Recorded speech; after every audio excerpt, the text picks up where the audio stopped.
cadeaux que tu ne pourras pas faire rentrer dans la maison. Donc, tant que le cœur de l'homme n'est pas élargi, il y a des choses que Dieu ne peut pas faire. Nous avons des cœurs tellement resserrés. C'est ce qui dit la parabole du semeur. Le semeur sort avec une sémence pour s'aimer, mais il se passe un problème. La sémence tombe le long du chemin. La sémence tombe sur des pieds. La sémence tombe sur des épines. Et la sémence tombe sur une bonne terre. Mais toutes ces sémences n'ont pas produit. Pourquoi la raison?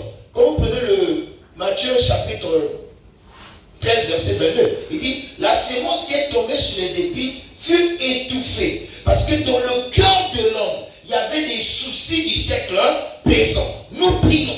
Nous voulons que Dieu fasse des grandes choses dans nos vies. Mais dans le cœur, on a des soucis. Je veux être riche dans ma vie. Je veux avoir de l'argent. Je veux me marier. Je veux que ma vie s'épanouisse. À quel endroit la parole de Dieu va s'installer pour que son règne vienne, que sa volonté soit faite? Il dit, à cause des soucis de ce siècle, cette parole est restée comment? Sans effet et étouffée. Tant que le cœur du chrétien n'est pas libre, la puissance de Dieu ne peut pas descendre pour libérer ta vie. Les soucis, les inquiétudes occupent beaucoup d'espace dans nos cœurs. Vous savez, je vous donne un secret. Si tu veux que Dieu t'enseigne, te parle quand tu lis la Bible, c'est ça. Ne médite pas la Bible avec une feuille que tu as déjà griffonnée dessus. Tu n'auras rien de la part de Dieu. Quand tu veux méditer la parole de Dieu, tu as la Bible avec toi. Tu dois avoir une feuille vierge qu'on n'a pas encore écrite. Parce que Dieu est exigeant. J'en reviens. Le Seigneur a dit à Moïse, lorsque quelqu'un viendra me donner une offrande d'une bête, si la bête là est toute noire, il ne doit pas avoir en lui une tache blanche. Donc une petite tache pour Dieu, c'est visible. Si la bête que quelqu'un veut sacrifier, elle est blanche, il ne doit pas avoir sur la bête une tache noire. Parce que Dieu, tu peux qu'on lui donne quelque chose où c'est lui qui commence. Il ne fait pas une attitude où il y a déjà commencé. Il est nettoyé la tête et non la queue. Il est le commencement et la fin de toutes choses. Alléluia. Amen. Donc quand tu prends ta Bible, tu commences à méditer, tu crées de l'espace. Tu n'as plus autre chose à penser à l'instant. Tu peux prendre ton téléphone, tu mets ça sous silencieux sur l'humeur. Parce que quand tu tiens la Bible pour méditer, ton téléphone n'a plus sa place. Parce que tu dois créer à Dieu son espace calme, son espace pour le recevoir. Parce que là, Dieu est invité à ta vraie offre. Et tu prends une feuille vierge et ton stylo. Tu prends la Bible, tu commences à méditer. Tu dis, Seigneur, voici ta parole. Tu as dit dans ta parole, c'est une instruction que tu as donnée. Je t'ai dit, celui qui obéit, je viens faire ta volonté, mon Dieu, c'est ta parole. Révèle-moi ta pensée. Donne-moi ma part dans ce que je vais méditer. Et enseigne-moi les sentiers de la justice. Tu finis, tu dis Amen.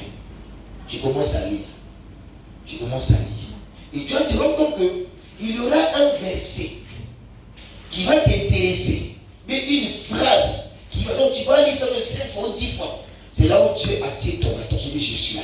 Ça te concerne. Et quand tu vas lire ça, ça va te donner des idées. Tu vois, ça prend le stylo et écrit. Ah, le verset là dit ça. Il dit c'est comme si tu faisais une dissertation, la rédaction. Donc, et à la fin de te rendre compte, non, ce que tu as écrit dans le papier, c'est ce qui concerne ta vie. Là, tu comprends que Dieu t'a répondu quand tu méditais la parole. Alléluia. Mais comme cette chose n'y est pas, le papier que tu emmènes, des fois tu viens lire la Bible, tu n'as rien à écrire. Mais tu penses que Dieu va te parler sur quelle base? Alléluia. Il va te dire quoi? Tu n'as rien à recevoir. Tu n'as pas créé de l'espace où lui, il doit s'installer pour te donner. Alléluia. C'est ce que vous avez vu l'histoire de Marthe et Marie. Quand le Seigneur est rentré dans leur maison, la Bible dit que Marie a laissé tout ce qu'elle faisait. Elle a créé de l'espace pour le Seigneur. Elle est assise à ses pieds pour être enseignée. Mais Marthe était toujours occupée. Donc dans le cœur de Marthe, il n'y avait pas la place pour recevoir la parole. Il n'y avait pas la place pour recevoir le Seigneur. Alléluia. Amen. Je veux évoluer. Dans mon cœur ressemble à un studio. Un studio de 9 mètres carrés, c'est-à-dire 3 fois 3. Dans ce studio, j'ai mon lit. J'ai mes valises, j'ai tout dedans. Mais un jour, vous remarquez, des fois, quand quelqu'un le parle, Il a souvent tendance des fois à ne pas dormir au lit à cause de la chaleur, il veut dormir par terre. Mais tu veux dormir à même besoin, tu te rends compte que tu n'as même pas l'espace pour mettre la natte. Parce que dans ta chambre, quand tu ouvres seulement la porte là, tu n'as qu'une petite piste où tu mets les pas et puis tu montes au lit. Alléluia. Bon, tu es dans un studio. Tu es seul. Demain, j'aurai une femme. Demain, j'aurai des enfants. Bon, j'ai envie d'acheter un fauteuil, mais mon studio ne me permet pas. Tu vois, tu as des envies qu'on puisse monter. Mais comme ton studio est